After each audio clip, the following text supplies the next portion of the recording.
Did you know that 1 in 3 people who go to the gym experience at least one injury per year? That's actually a lot of people getting injured every single year in the gym. But what if I told you, if you just avoid the 4 reasons why most people get injured in the gym, you can actually go ahead and lift safe and train safe and be injury free? Because who wants to be going to the gym when they have a high risk of getting injured in the first place? I'm going to be breaking down the 4 reasons why most people get injured in the gym and how you can avoid these reasons why people get injured, and you can lift safe and train safe and be injury free whilst working out in the gym.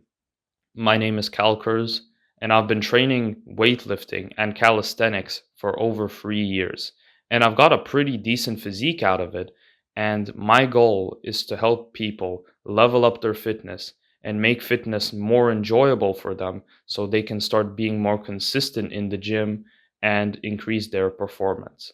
If you are looking for some tips and routines for you to follow, then you can book a one on one coaching call with me where I can help you pick out a good routine and help you in the gym and help you with any sort of problems or struggles that you have in the gym in order for you to start enjoying the gym and enjoy working out and balance your life and the gym and reach your goals.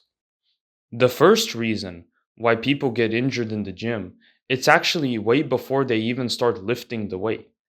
It's actually before they start doing their sets. And what could this reason be? Well, it's simply not doing a warm up. And a lot of people are turned off by warm ups and they say, oh, I don't need a warm up. What's the point of me, spending a few minutes of my workout just doing warm ups? Like, what is the point when I can just be already lifting weight? To that, I have to say is that it's very bad for you not to be doing warm ups before your weightlifting sessions in particular, because your muscles are not warm. And if you're lifting heavy and you actually want to go to failure and you're actually training hard, which is a good thing, but your muscles are not warm, then you have a high risk of getting injured because your joints are cold, your muscles are cold. That is just a recipe for an injury. So, what does a proper warm up look like? I would say that a proper warm up would start off with some dynamic stretches. And no, these are not the basic static stretches that you see all over the place. It's actually dynamic stretches. And dynamic stretches are just stretches which you do whilst doing a bit of movement. Some of these could be arm circles, doing wrist turns, anything, just warming up those muscles and warming up your joints. That is the first step. Now, the second step, I would say, is actually even more important, is by doing warm up sets. And a lot of people actually mistake these warm up sets for an actual set. Your actual set, for example, could be 80 kg bench press for 10 reps. A warm up set would be less than that. It would just be a set where you do higher reps and you're actually just warming up. So let's take an example like the bench press. You doing the 20 kg bench press bar, actually do it for a few reps and then gradually start adding in more weight so you feel more comfortable, and do this about 2 or 3 times up until you reach your desired weight and then proceed to do your set. By you doing these warm-up sets, your likelihood of getting injured drops because your muscles are warm. You actually get better technique as well. Instead of just rushing your sets and proceeding to lift heavy without actually doing a warm-up, you actually decrease the risk of injury and your workout performance increases. The second reason why people get injured in the gym is by doing exercises with bad form. And a lot of people actually they don't know if they're actually doing their exercises with correct form or not, and they think it's actually the way that you're supposed to do them. Let's take me as an example. 2 weeks ago, for the first time, I tried doing Romanian deadlifts or RDLs. I've never done them before in my life, and I knew that I didn't know how to exactly do them. So before my exercise, I actually went up on YouTube and I searched how to do RDLs.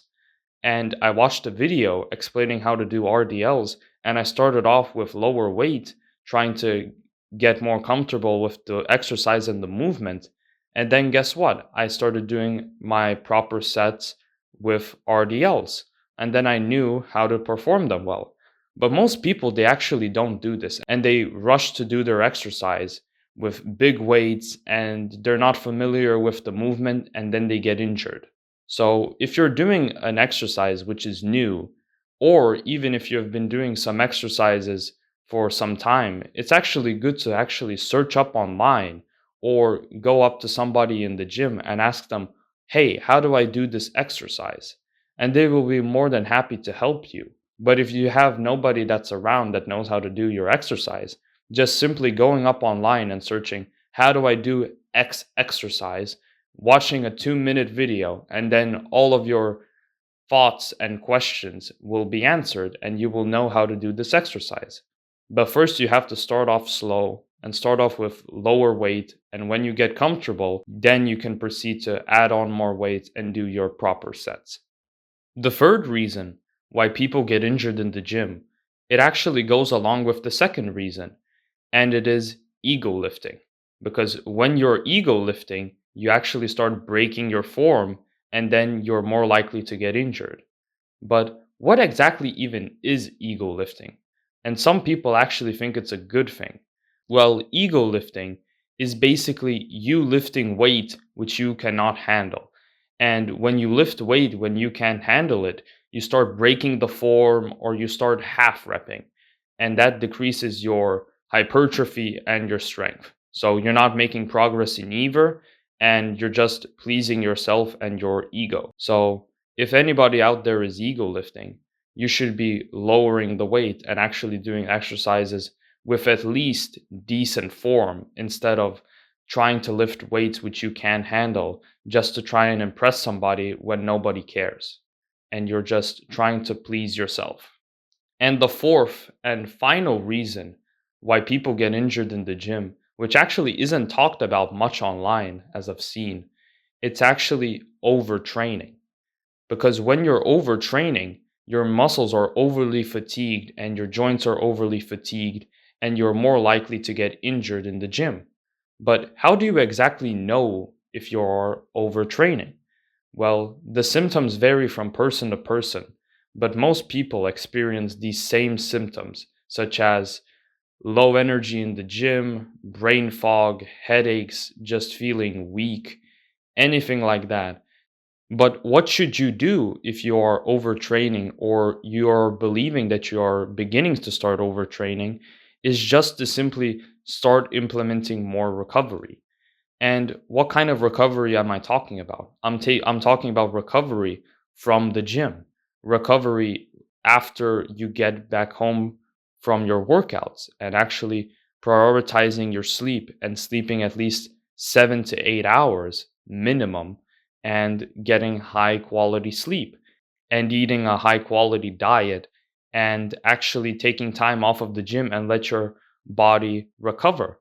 And everybody's body and muscles are different. And some people require more rest and recovery than others. So, those are the four reasons why people get injured in the gym.